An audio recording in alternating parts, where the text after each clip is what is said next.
great demonstration to make everybody aware, and hopefully people across the country aware, that this is something that they need to know about. And there's an early day motion in Parliament now, which we hope that will get round to MPs around the country signed for a halt until we really know everything about this, to tell people, you know, this, look at this, is this something that you want? And I don't think the British people want this, and I don't think people in Vance want this either.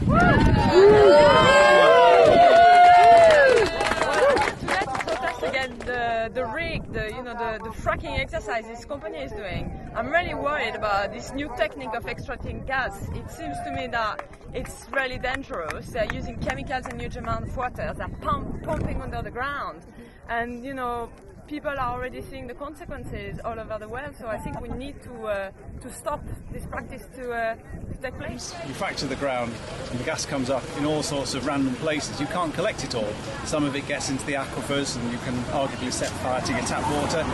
Some of it gets out into the atmosphere and adds to all the unpleasant things that we're putting up there. It's bad enough drilling in a controlled manner. This is a very uncontrolled manner, and it's not the way we need to be going.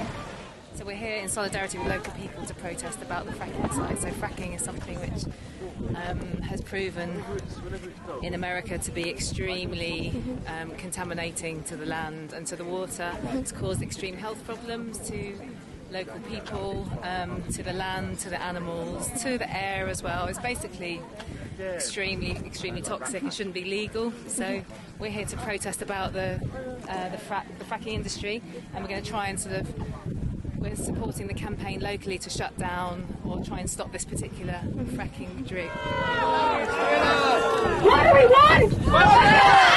When do we want it? Now! What do we want? When do we want it? Now! What do we want? When do we want it? Now! The reason why Banks is called Banks is because we've got a water defence system which has been in place for nearly 200 years. So the tide comes in on the horizon there, you can see the bank. Yeah. The tide comes in, and on a high tide it laps over the edge on a very high tide. That's either in spring or in autumn. Now, before these rigs start fracking and they pump water into the bedrock in a hydraulic way, as the bedrock cracks, and what has been seen to happen over in the Fylde is that there's been small earthquakes. Now, if we were to effect a small earthquake just out to sea, and it coincided just at the same time as a high tide, it could make a 10-foot swell or a 10-foot wave. In other words, a miniature tsunami. We would be up to our Wellingtons, it would be over our wellies. The whole of this area could easily be flooded. Now, all the people with the carpets in the houses and all the things that are on the floor would be ruined. We don't care about your local communities very much, and we certainly don't care about your bloody cabbages. Our profits are far more important. Besides, we drink bottled water anyway. So you're wasting your time here because the government's on our side. We just want to make lots of money, and you should too. Support our initiative. The point is, if you approach your insurance broker and ask them, am I covered against a flood? They won't be covered because they'll say it's an act of God. Well, it's not an act of God, it's an act of Godzilla. What do you want? And now, in the name of profit, we're going to spill some nice fracked water all over these lovely cabbages in your local land. How much will you give me to back you? Oh, come on. Lots of money for us! Private industry! Local community, nah, not bothered, mate! For God's sake, don't put a lighted match near that man. Yeah, I'm a member of Reef, which is Ribble Estuary Against Fracking, which is the whole area around here. We only formed 3 weeks ago, so we're only just getting started really, not took off properly yet. We've had a lot of support from Camp Frack. They've helped us quite a lot in the research, Frack Off, helps a lot in the research as well. I've done quite a lot of research myself into the impacts. I'm going to move as we walk into the impacts of fracking, especially across the waters in America, what's been going on there. And to be honest, it's really scary. And I just think nobody around here has any clue about it. Very few local residents have been made aware of the issue. It just appeared without any consultation, no local consultation whatsoever. So we're just trying to raise the local awareness of it, just let people know what's actually happening in the local area. Because in a growing industry, somewhere so susceptible to pollution issues, I think something which is so dangerous really, because it's just unregulated and nobody really knows that much about it, and plus the companies themselves are being so closed about it, we don't really know what could happen.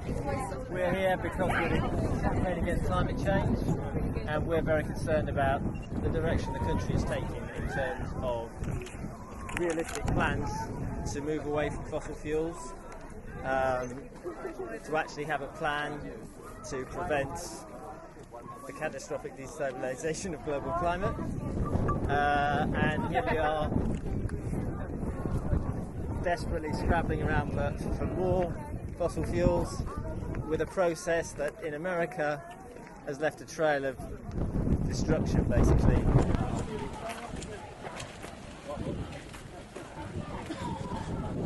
Well, I mean, first of all, I want to bring my support to local residents. Not far from my house, there is plan as well for fracking, so hopefully they will come and support us at this stage. It's to raise public interest to what's happening, in different places of the country, and people are not aware of fracking, and those types of demonstrations can actually raise awareness. And on the longer term, I hope that we can impose a ban on this type of gas extraction, and we're going to lobby our MPs and do what we can in the campaign to achieve that. Overall, we're pretty much aiming to stop fracking. We want to call a moratorium in the UK, but in the end our basic aim is to stop it completely in the UK, because it's not a green alternative whatsoever, and that's the picture that's being painted by a lot of people, that it's an alternative to fossil fuels and it's somehow better, and it's really not when it comes down to it. Contamination of water, air pollution, exploding basements, well blowouts, all sorts of things like that. And compared to other kinds of fossil fuels, you just need a lot of wells, a lot of infrastructure, a lot of water for the amount of fossil fuel you get out. It multiplies all the risks of pollution. And we're doing this when we should be cutting down. We do have an energy supply problem. It's called peak oil. It's equally as important as the main environmental movement, and we need to be addressing this sort of thing. Very few politicians are, very few people realise the fragile existence that we have. You can call into a petrol station and fill up your car and buy a bottle of water, and the water's actually more expensive than the petrol that you put into your car. If you think about the energy in a litre of petrol, it's a huge amount of energy, and we are squandering it very much in this country, all around the world. But we need to be recognising that cheap fuel, easy fuel, oil and gas, petrol is in relatively short supply, and worldwide we need to be addressing what comes next, and taking this kind of oil out of the ground with all the environmental problems that it has isn't really the answer.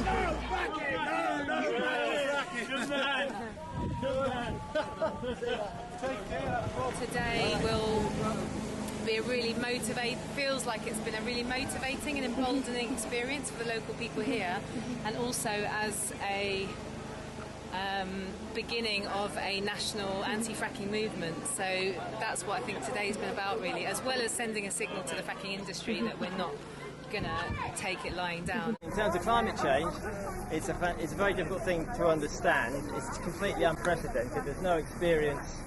We don't have any experience individually or as a community or as a nation. So it's a very difficult thing for people to get their heads around. What ought to happen is the people, at the top of society who are most informed, or like in the media and government and stuff, to lead the way. But that's not happening at all, the way it should. So so that's a big problem. So we have a huge battle on our hands, because we know it's going to catch up with us sooner or later, but it's just a matter of, it's a race against time. People got the power. People got the power. I had a friend, I'm trying to refer to the language.